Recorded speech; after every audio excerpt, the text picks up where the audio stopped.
num silêncio de expectativa, o legionário mais alto, postado à direita do mestre, levantou seu flagrão de triplo rabo, atirando uma terrível chicotada às costas de Jesus, ao mesmo tempo que cantava o número do golpe. Unos. A chicotada foi tão brutal que os joelhos do rabi vergaravam e foram bater no empedrado de calcário com um som seco.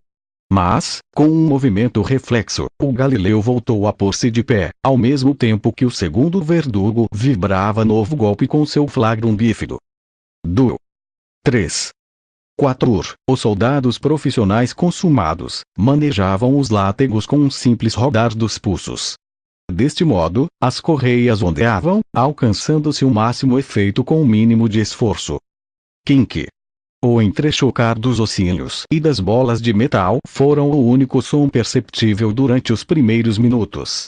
Jesus, inteiramente curvado, ainda não deixara escapar um só gemido. Os astragalos e as peças de chumbo caíam-lhe nas costas, arrancando de cada vez pedaços de pele. Logo à primeira chicotada vários fios de sangue tinham começado a correr pelo corpo, escorrendo pelas ilhargas e pingando no pavimento. Tal como suspeitava, depois do fenômeno do suor ensanguentado, a pele do mestre ficara num estado de extrema fragilidade, e aquela saraivada de golpes múltiplos não tardou em rasgá-la, pondo os ombros, costas e cintura em carne viva. Pouco a pouco, a cada silvo do flagrum, os astragalos e as bolas penetravam na pele, provocando a sua ablação ou separação, rasgando os tecidos musculares e arrancando vasos e nervos. 30. Ao 30º açoite, o rabi caiu, ficando de joelhos e com os dedos fortemente agarrados ao aro de metal da coluna. As costas, ombros e zonas lombares estavam encharcados de sangue, com uma infinidade de hematomas azulados e grandes como ovos de galinha. As correias, por seu lado, tinham desenhado dezenas de vergões, como unhadas, de um tom de vinho. Os múltiplos hematomas, alguns dos quais tinha começado a rebentar, levaram-me a pensar que a dor que Jesus de Nazaré suportou naqueles primeiros minutos devia ter atingido o paroxismo. Mas, felizmente para ele, as chicotadas, infligidas com tanta sanha como precisão, foram abrindo muitos dos hematomas, transformando as costas num rio de sangue, consequentemente, em certa medida, diminuindo a dor. 40. A chicotada número 40 chegou 4 ou 5 minutos depois do começo do suplício. Mas, longe de estremecer, como acontecera com os golpes anteriores, o corpo do Nazareno não reagiu. Sífilis levantou a sua vara de vide, interrompendo a flagelação. Um dos suados verdugos aproximou-se do mestre, puxando-lhe os cabelos. Depois de verificar que desfalecera, soltou a cabeça, que tombou desmaiada na abertura entre os braços. O centurião apressou os seus homens. Um dos legionários encheu um balde com água da fonte, despejando na nuca do Nazareno.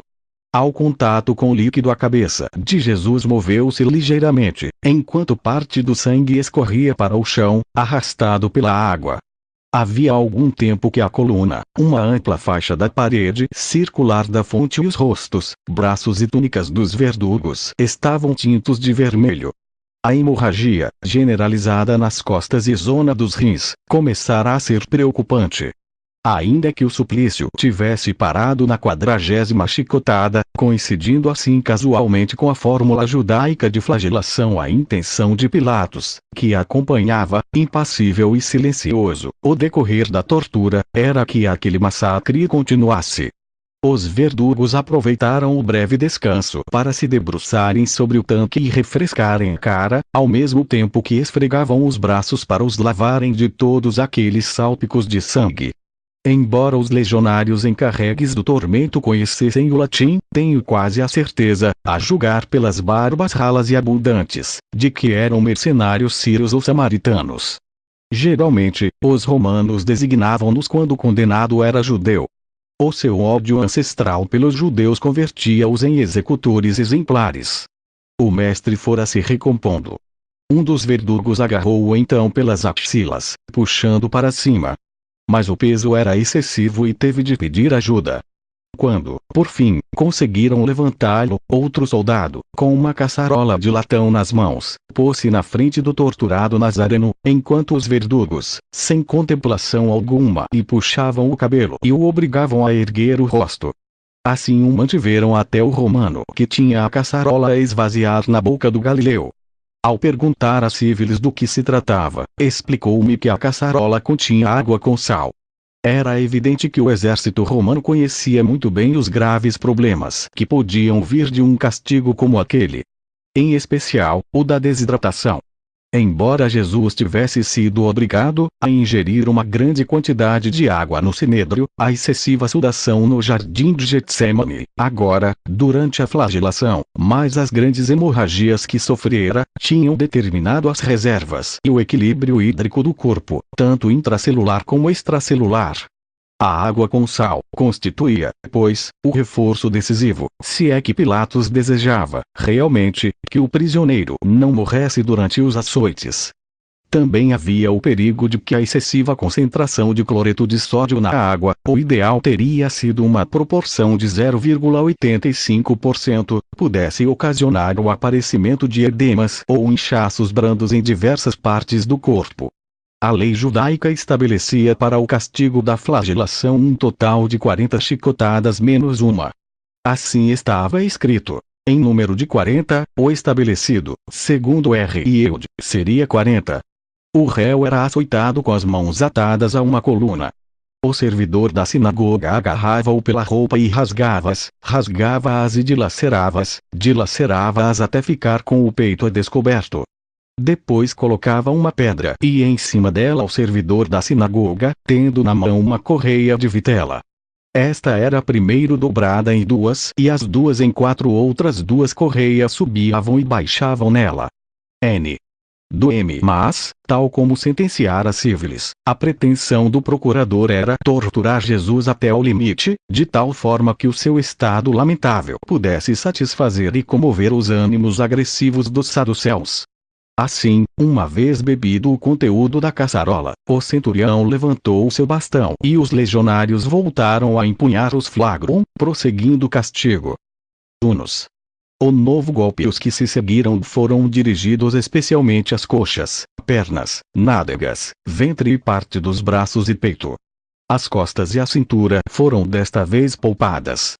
Os golpes das correias, enroscando-se nas pernas do mestre, obrigaram-no a uma suprema contração dos feixes musculares, em especial dos que se encontravam nos lados posteriores das coxas, que assim ficaram mais vulneráveis. Bem depressa, a pele se foi abrindo, provocando uma hemorragia muito mais forte que a das costas. No esforço titânico para suportar a dor, Jesus de Nazaré agarrara-se à argola da coluna, levantando o rosto até onde lhe era possível. Os músculos do pescoço, tensos como a corda de um arco, contrastavam com as fossas supraclaviculares, inundadas por um suor frio que escorria sem parar e que esbatia o vermelho vivo do sangue. O verdugo cantou o número 18, atirando o látego ao peito do mestre. Um dos pares de ossinhos deve ter ferido o mamilo esquerdo de Jesus, e a fortíssima dor provocou um movimento reflexo.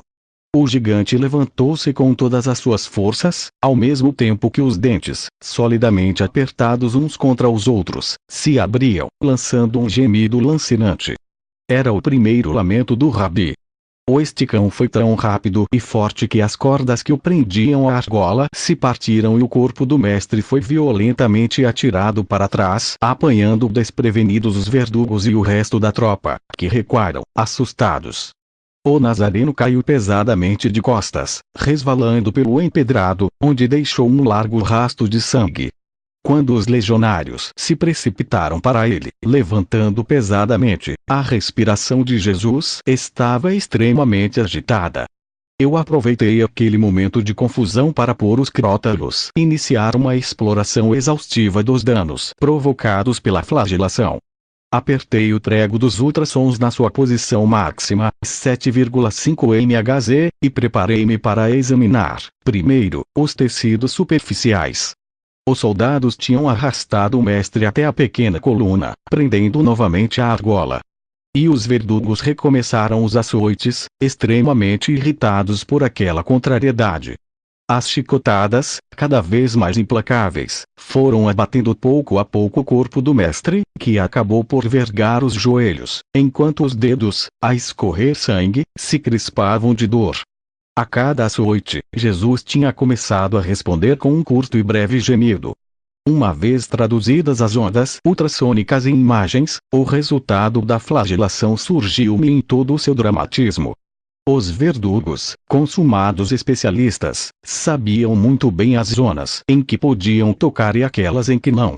Desde o primeiro momento, chamou-me a atenção o fato inacreditável de nenhuma das costelas ficar fraturada. A precisão das chicotadas, em contrapartida, foram abrindo os flancos de Jesus até deixar a descoberto as faixas fibrosas, ou aponevroses, dos músculos infraespinhosos. A dor, ao destruir estas últimas proteções das costelas, teve de alcançar limiares difíceis de imaginar. Na opinião dos peritos de cavalo de Troia, superiores mesmo aos 22 JND. Naturalmente, grande parte dos músculos das costas, dorsais, infraespinhosos e deltoides, apareceram rasgados e cheios de hematomas que, por não rebentarem, esticaram extraordinariamente o que restava de pele, multiplicando a sensação de dor. Ao examinarem os tecidos superficiais, os investigadores ficaram surpreendidos por verificar como os legionários tinham escolhido as zonas mais dolorosas, mas menos susceptíveis de provocarem uma parada cardíaca, que talvez pudesse fulminar o Nazareno. Escolheram, principalmente, a parte dianteira das coxas, peitorais e zonas internas dos músculos, evitando o coração, o fígado, o pâncreas, o baço e as artérias principais, como as do pescoço. Ao alterar a frequência dos ultrassons, passando a 3,5 MHz, a análise dos órgãos internos pôs em evidência, desde o primeiro instante, uma considerável perda de sangue.